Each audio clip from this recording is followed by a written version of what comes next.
Can the Dallas Cowboys find a way to beat Kenny Pickett and the Eagles in Week 17? We'll break it down on this episode of the Locked On Cowboys podcast.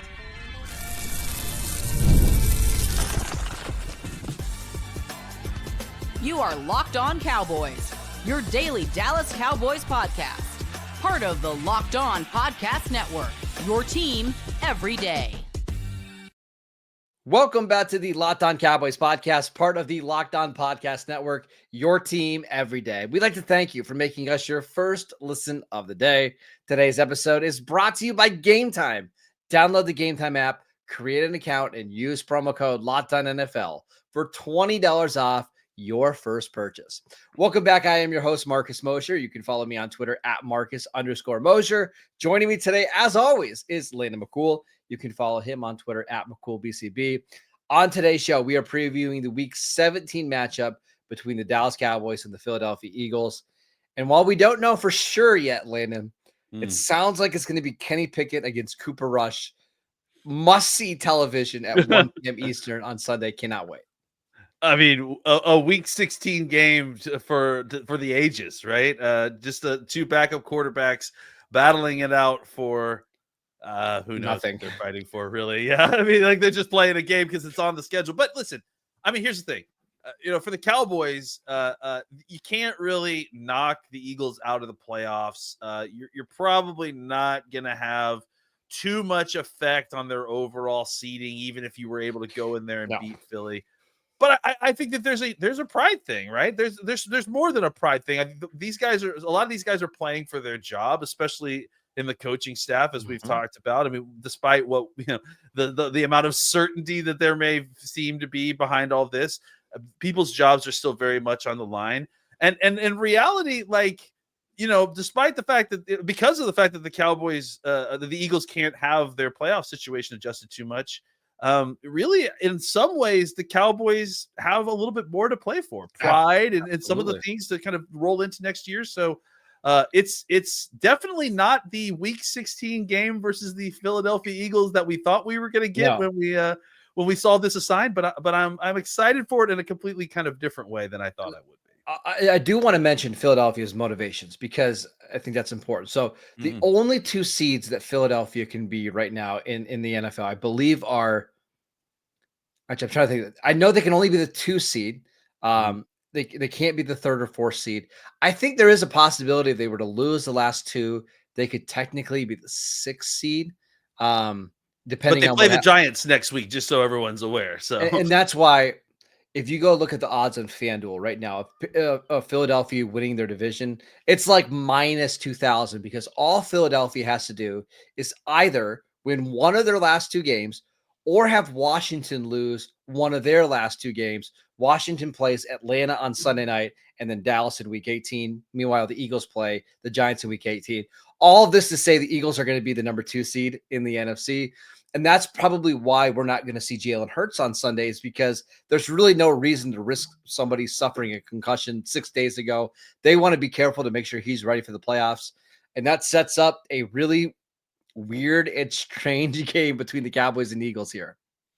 Yeah, I mean, it's one of those things where it's like, even if Jalen Hurts clears the concussion protocol, there's probably still a call to be made at the end of all of this on whether it's worth it. Now, if the Eagles were playing for playoff position or for the division, you likely would see. I at this point, if that were the case, I would say, yeah, I bet Jalen Hurts does find a way to play in this game. But because he doesn't, I'm not going to be shocked if he, first of all, even if he does pass the concussion protocol, which he may not, that he would play in this game. So I think for the Cowboys, it just kind of makes the situation very different.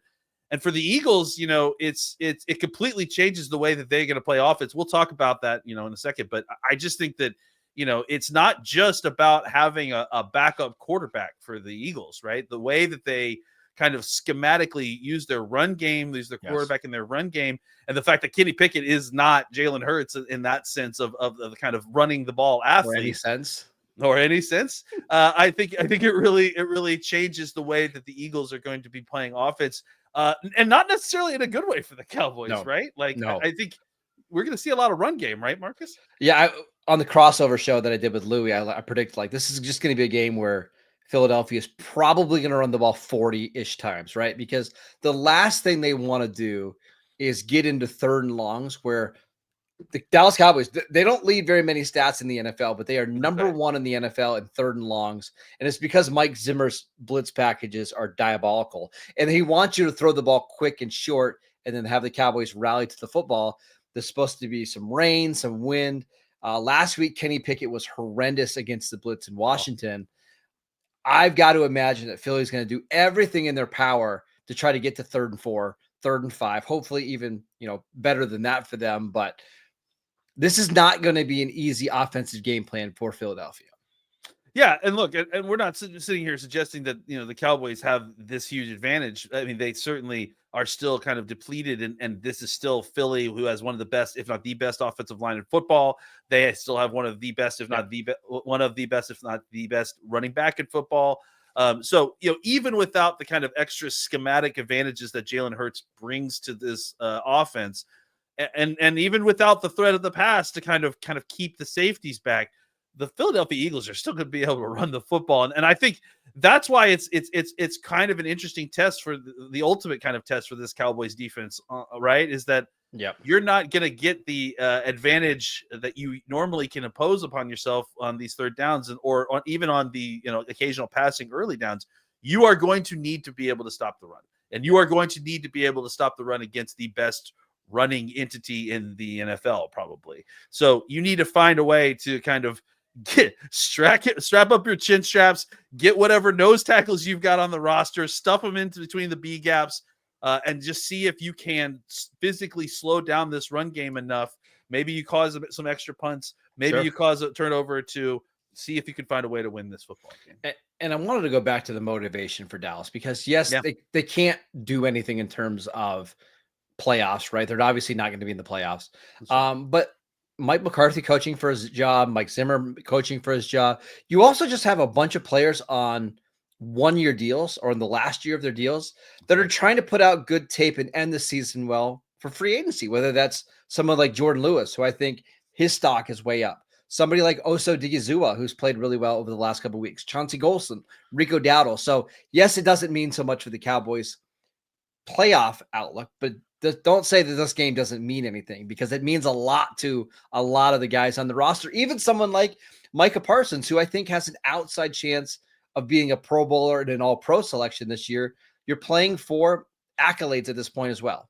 Guys like Carl Lawson trying to play for another year of playing in the NFL, So yeah, there's certainly a lot of guys, and that's the truth on both sides of the ball. But I think the thing that's really interesting about this is that we've stripped away kind of the extra playoff motivation, sort of put this sort of on even footing, at the very least, it's even footing as far as motivation, and which means that I think you should see a pretty well fought, evenly paced game. Yeah, right now we're going to talk about the game a little bit more, but FanDuel has this down to -7, Philadelphia -7. That's dropped 2.5 points since earlier in the week, which gives you an indication that Hurts isn't playing. And once we get that final announcement, I got to assume that line is going to continue to drop. Let's talk about the Cowboys offense, because they did next to nothing the first time they played Philadelphia this year with Cooper Rush. How can they be better in this matchup? We will get to that next. This episode is brought to you by GameTime. I absolutely love GameTime. It is the only game or ticketing app that I use when I want to go see my favorite teams play. GameTime is focused on togetherness this holiday season, and that means when you bring people together at live events, the experience is that much better. You guys know when you go to games with friends, it just makes your entire event so much more enjoyable. GameTime Picks is going to help you get to your live events faster and easier than ever before. They have so many great features in the app, including all-in pricing. You can toggle this feature and it'll show you your total upfront with no surprise fees at checkout. Plus, you can get a panoramic view from your seat in the app before you buy. Plus, they have the lowest price guarantee, or GameTime will credit you 110% of the difference. Take the guesswork out of buying tickets with GameTime. Download the GameTime app, create an account, and use promo code LOCKEDONNFL for $20 off your first purchase. Terms apply. Again, create an account, redeem promo code LOCKEDONNFL for $20 off. Download Game Time today. What time is it? Game time. Welcome back to the Locked On Cowboys podcast. We'd like to thank you for making us your first listen of the day. We are previewing the Week 17 matchup between Dallas and Philadelphia. Lena, let's talk about the Cowboys offense because it's been pretty good over the last couple of weeks, but it was not so good against Vic Fangio the first time they went around. No. How do they perform better on that side of the ball? I think they need to find a way to kind of continue. I mean, look, this is something that we've said a lot of weeks, since the Cooper Rush, has a situation has started, right? And I think you have to find a way to kind of create some running room, to create some room on the ground. They had a little bit of success this last time they played Philadelphia. I think you saw Rico with averaging over 4 yards a carry, but he only got like 12 carries, and I think a lot of it had to do with obviously the score kind of getting out of hand. The hope is that that's not going to happen this game. Is that the real way to win this game with the backup quarterback on both sides is to keep it close, to keep the score within a touchdown of each other. And I think that the way to kind of do that is to control the ground game. And that's not too different of a game plan that you would normally employ when facing a Vic Fangio defense, right? Like, he's going to play a lot of shell coverages. He's going to play some 2-man. He's going to basically prevent you from trying to attempt the deep play, which, frankly, the Cowboys can play right into with the weather. Anyways, you've already got Cooper Rush. I mean, they obviously, the Cowboys will attack down the field as a means to kind of continue drives and move the ball. They have CeeDee Lamb, so they do have the capability of doing that, but it's not like that's like their main source of attack when Cooper Rush is the quarterback. They almost prefer a kind of short to intermediate passing game. And you'll be able to find that kind of hay to make it against this defense. But I think it all starts up front. You have to find a way to kind of control the possessions, control the pace of the game. And against a Vic Fangio defense, they're going to give you opportunities. They're not going to have as many people in the box because they're playing their safeties back. You need to take advantage of those box numbers. You need to find a way to move the ball, move people off the ground, off the ball, and create room for Rico Dowdle. And then don't just, give up on it. Like, continue to try to work the ground, continue to give the ball to Dowdle. And I think that they will be able to move the ball on the ground. The question is, like, can they I think the problem that we're going to face on offense is, are they going to be able to consistently pick up first downs and move the ball? Because this is, at a certain point, they're going to have to throw the football. This is a Vic Fangio defense, and not only that, it's a very good one. The Eagles have really developed. They've got a lot of young players who are playing a lot better football in several different areas. So it's not going to be easy to move the ball anywhere in any way. But I think you have to find a way to move the ball on the ground in order to open things up even a little bit on the pass for you. I would also say I think this is a game where a lot of first down passes, and not like throwing the ball down the field, but like, hey, 3-step drop, here's a throw to Jake Ferguson to get 4 yards, 5 yards, right? Like, just get the ball out of his hands quickly and try to get to, hey, 2nd and 6 is still you're ahead of the change, right? 2nd and 5, hey, now we can run the ball twice, and then let's see what happens on 4th down. So they're not going to be able to survive if they're in 2nd and 10, 3rd and long in this game. Philadelphia's pass rush is too good. The Cowboys have a quarterback that can't move, and their tackles are struggling to pass block, right? So you've got to find ways to run the ball and create modest gains in the passing attack. I would love to see this be a game where the Cowboys could put together like multiple 7-minute drives and just keep their defense off the field. I think their defense is going to be fine, but get this game late into 17-14 going into the last 8 minutes of the game and give yourself a chance. Yeah, absolutely. Again, you got to play it, keep it close. If the Cowboys could find a way to have that same kind of opening game script that they had against Tampa, against Philly, where just like you mentioned, short, quick passes, Cooper's hitting his back foot and throwing the ball, not going through progressions, just, hey, 3-step drop, throwing it to Ferguson, 3-step drop, slant to CeeDee, the kind of just methodically screen to Kevontae Turpin on like a little whip route or however you want to get him the ball, Absolutely. Just like, very schemed specific plays where you're not having to sit in the pocket, not having to, rely on long, slow developing plays with this pass rush that you're going to face. I think that's going to be a way to kind of keep Philly, guessing on what they're doing. That'll slow down the pass rush a little bit.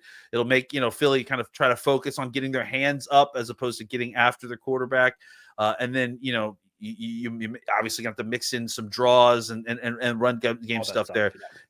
But it's just really, you're going to have to empty out the short and intermediate passing game book, and then any kind of run scheme that you've got that can give you an advantage while you have the numbers in the box. That's going to be helpful as well. I don't imagine this is going to be a game where the Cowboys get like 3, 4, 5 red zone trips. I mean, I would be shocked if they do, but if and when you get to the red zone, those are going to have to be touchdowns, right? Like you're not going to be able to afford to kick 35-yard field goals. So honestly, Landon, like my philosophy would be anytime they cross the 20-yard line, it's 4-down territory, and call your plays like it's 4-down territory. So, hey, if it's 2nd and 8, don't be afraid to run the ball to get you to 3rd and 4 to make it a little bit more manageable. So it's going to be, I think it's going to be a more conservative game plan this week against Philadelphia. A lot of ball control. Don't turn the ball over. Play, you have to punt the ball. It's not a terrible thing in this matchup, but they're going to have to find a way to score some points. I don't know how they're going to do it. And I think your 4-down suggestion makes a lot of sense, especially who you're playing on the other side of the ball, right? Like worst comes to worst, you can't convert 4th and 1 on the 2-yard line. Whatever, Jalen Carter nice through and makes a tackle for a loss. It's terrible, but suddenly now you've turned the ball over to a Kenny Pickett led offense on their own 2-yard line, which that has its own set of problems. Well, right? We didn't mention this at the top. Like Kenny Pickett is at his best when he's throwing the ball underneath quickly, getting the ball out of his hands. When he has to throw the ball down the field is when things get really wonky. And I think in a game where it's going to be potentially rainy, lots of wind, like that's the last thing that you want to do in this matchup. So field position is going to be huge in this one. Absolutely. Yeah. And so that's why, again, kind of further emphasizing that take full advantage when you're in the red zone, not only because you're not going to get a bunch of opportunities, but also, the downside is that is only that you turn the ball over to the other teams with their backup quarterback way deep in their own end zone. And so it makes the whole process more difficult for a quarterback who has, been known to make some boneheaded plays or certainly, give up the ball at key times when they certainly can't afford it. So, there's no reason not to press that advantage when you're playing a backup quarterback. This feels like a big Jake Ferguson game, or at least it should be, right? Like lots of targets to Ferguson within 5-7 yards of the line of scrimmage. If he can make some plays after the catch, which he did really well last year, he hasn't done as much this year. I think this is a matchup where they need Jake Ferguson to have his best game of the season. Yeah, and if not him, I mean, don't be surprised if you see 3 catches for Brevin Spanford or Schoonmaker. Like I wouldn't be surprised to see them out with a lot of 12 and 13 personnel because they're trying to run the football. They're trying to get advantages on the edge, and they're trying to beat up those defensive ends a little bit in the run game so that when they do need to throw the ball, they're just a little bit worse for the wear when they have to attack Cooper Rush. And we should mention Bryce Huff, one of their big free agent signings this offseason, is likely going to be back in this game. And that he's a really good player. But Nolan Smith and Bryce Huff are both sub 240-pound edge rushers. Like you need to punish those guys for being on the field in the run game. That's something that Terrence Steele has done really well. Not so much for Chuma Udoga, but maybe this is a game where 12 personnel, 13 personnel is the right personnel package for Dallas. Let's make our predictions for Week 17, Dallas at Philadelphia. We will get to that next. This episode is brought to you by Hillsdale College. Time is our most precious commodity, so don't waste it scrolling through the same mind-numbing content for hours and hours. How can you spend it wisely to improve yourself? Well, how about with history or economics or the great works of literature? Our sponsor, Hillsdale College, is offering more than 40 free, that's right, free online courses, including Constitution 101, the meaning and history of the Constitution, Introduction to Free Market Economics, The Great American Story, A Land of Hope, and The Rise and Fall of the Roman Republic. All of Hillsdale's courses are self-paced so that you can start whenever and tune in wherever. I know that I like to just sometimes when I'm sitting in the daycare pickup line, throw it on for 20 minutes, kick back and relax. Plus, you can go even deeper with some of the courses, including readings, quizzes, discussions, or just listen to the lectures like I do. Go right now to hillsdale.edu/lockedon to enroll. There's no cost and it's easy to get started. That is hillsdale.edu/lockedon to register. Hillsdale.edu/lockedon. Welcome back to the Locked On Cowboys podcast. We'd like to thank you for making us your first listen of the day. For your second listen, check out the new Locked On NFL show. 2 shows every single day, one in the morning with Tyler Rowland, one in the afternoon with Tony Wiggins, available wherever you get your podcasts. All right, Landon, we're going to talk about our predictions for this Dallas-Philadelphia game. But before we do that, I want to ask you a question.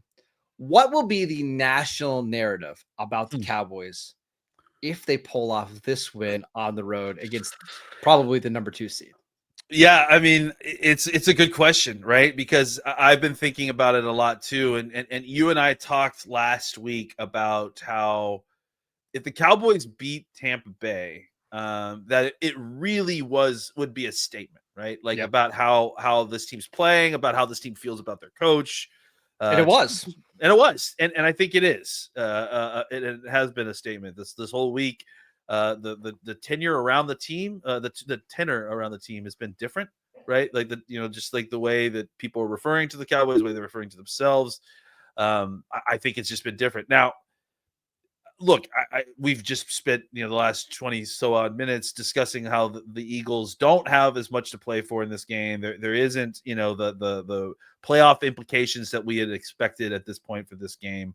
But I mean, if you think that Philly doesn't want to win this game, you're crazy. I mean, no, and they're just a far healthier team. Both quarterbacks are out, but the Cowboys have 15 other injuries that Philadelphia just doesn't have right now.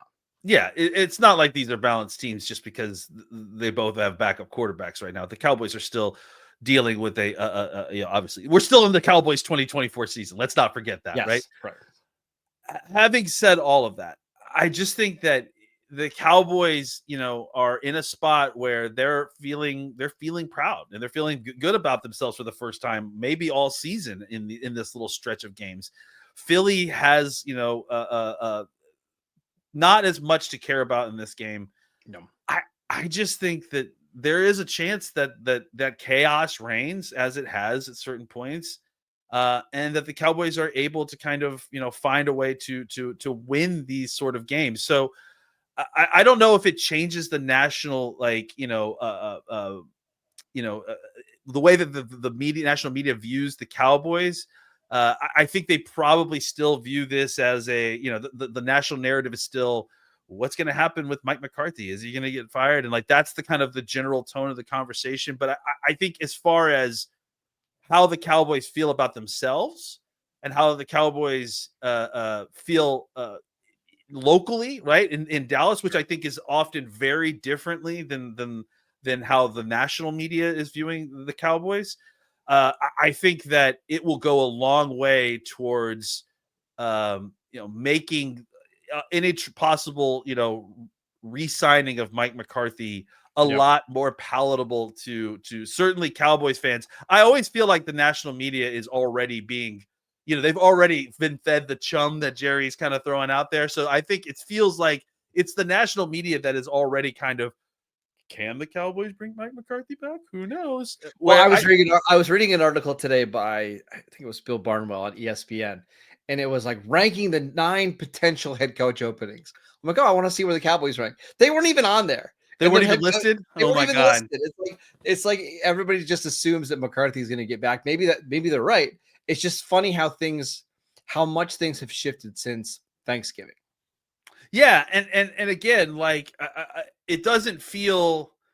I guess what I felt, it felt inorganic at times, right? It felt like not like the opposite of a grassroots movement to bring Mike McCarthy back, right? It's like all these other walls are shouting at us. Hey, Mike McCarthy might come back. Hey, Mike started McCarthy in the Monday night game against Houston with Troy Aikman and Joe Buck doing the call because Aikman was very complimentary of Mike McCarthy, and they got blown out in that game. Remember, it was closer than the final score, but it certainly felt like coming out of the game like, what is Troy Aikman talking about here? But the crazy thing too is that I think it's one thing when it's Troy, but then when Tom Brady, who has no association with the Cowboys or Jerry Jones that we're aware of, really, for him to kind of come out, and not that I'm saying that he deserves, I'm just saying that it feels like it was an outside in sort of situation. Sure. If the Cowboys beat the Eagles in this situation, I understand it's backup quarterbacks, everything. I just think that may flip. I think that you might start seeing more and more people in Dallas going,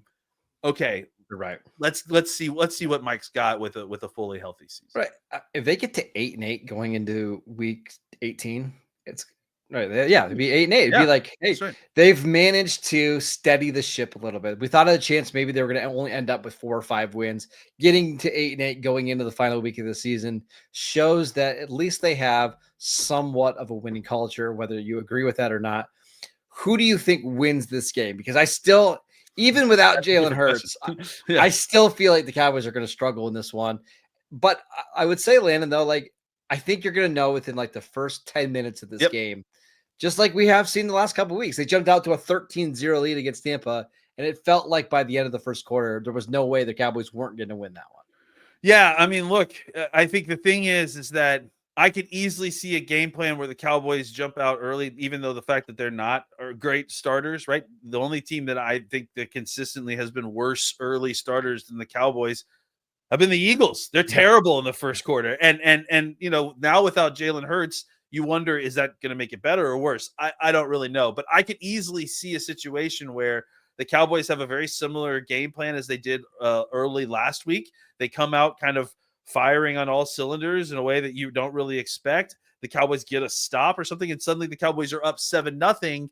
And that doesn't seem like a lot, but in the game that we just described, in the conditions that we are potentially going to be seeing with the teams, with the quarterbacks that they have, it could be pretty significant that the Cowboys get an early lead, because it could just, again, in a situation where Kenny Pickett's not going to be able to throw the football a ton because of the weather and because he's Kenny Pickett, I think it could just limit what the Eagles can do a little bit. And I think that the Cowboys could control the game flow a lot better. If the Cowboys come out and screw things up early and suddenly they score the Eagles score a touchdown, the Cowboys, turn the ball over and the Eagles score another touchdown, this game could be over before halfway through the first quarter.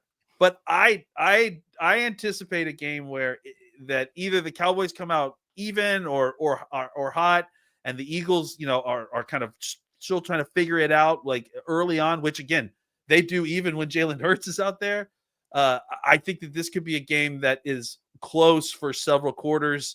And then once we get into the fourth quarter, that's like another stage of the game, right? Yeah. Like, does it do the fates kind of separate and the Eagles kind of, rise to the top, or do the Cowboys continue to keep it close and it becomes a end of the game mechanics to see who wins this game? Yeah. I'm going to pick Philly because I mean, look, like to be realistic, the Eagles are still just such a better team with the health of the way they are, and just the nature of the game. It's going to be a run game, and that obviously kind of plays a lot into what Philly wants to do. So I'm going to pick the Philly to win in a low scoring game. Let's say 24-17. I could also see a scenario where Philadelphia just runs the crap out of the ball and it's 45 rushing attempts, but because of the way, when you run the ball that much and if you're not hitting explosive games in the passing attack, explosive gains in the passing attack, sometimes the score can be low. So there's a chance that like Philadelphia could be just controlling this game throughout, but have like a 16-10 lead, right? Like, I just don't think the running game itself is going to make this a blowout. So I'm picking Philly as well, but this just feels like a game that maybe Dallas has the ball late, down by a touchdown with a chance to win. Maybe they get it done, maybe they don't. But if you like low scoring, bad football, this is the game for you. Let's talk expectations real quick, just really fast.